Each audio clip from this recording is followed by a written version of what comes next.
विण दोघातली तुटेना. पुढील भागामध्ये समर आनंद ऑफिसला जात असतात.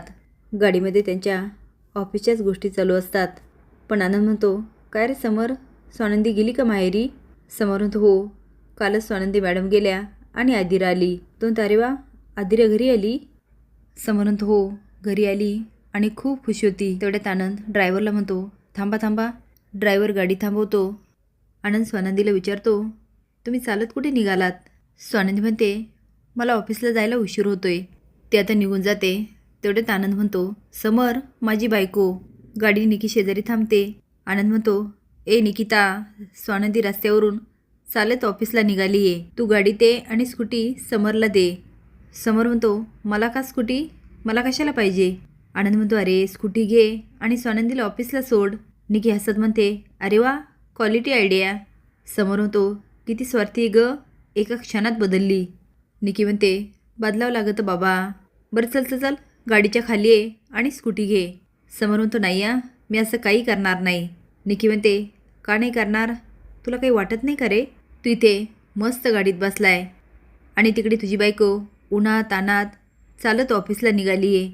तुला काही दया माया आहे की नाही? आता समरचं लक्ष स्वानंदीकडे जातं.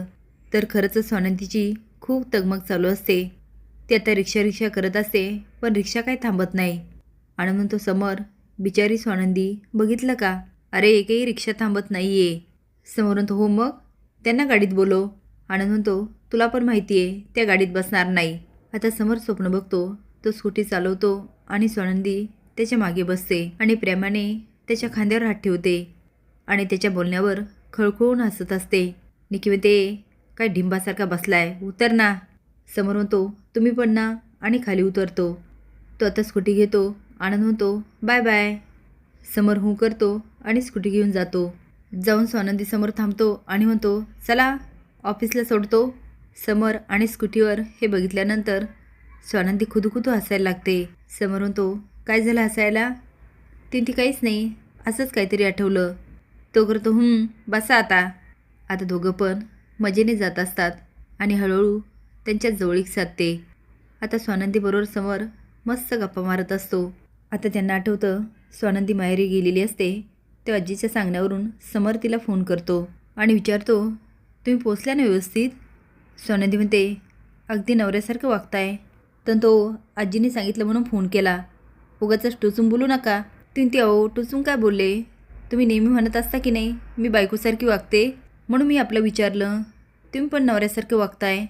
तो मी नवऱ्यासारखं वागत नाही आहे. आजीने सांगितलं ना म्हणून वागतोय. मी तिला सांगितलं होतं मला फोन बिन करून विचारायची काही गरज नाही आहे. पण सारखं आपलं फोन करून विचार, सारखं फोन करून विचार. तिला कन्फर्म करायचं असतं ना. ऐकलं तर शपथ.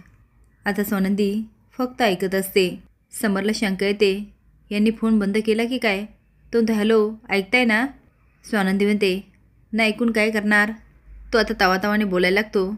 तेवढे तादीर येते आणि म्हणते, पिंट्या दादा, ही काय बायकोशी बोलायची पद्धत आहे का? थांब मी तुला सांगते कसं बोलायचं. ती कानाला मोबाईल लावत म्हणते, हॅलो बेबी. समोर म्हणतो, बेबी? ती हो, नॉर्मली हजबंड वाईफला बेबीच म्हणतात. प्रेमाने मला बेबीच म्हणतो. समोर म्हणतो, नाही म्हणजे तुझं ठीक आहे, पण आमचं? आदिरा म्हणते, काय हरकत आहे?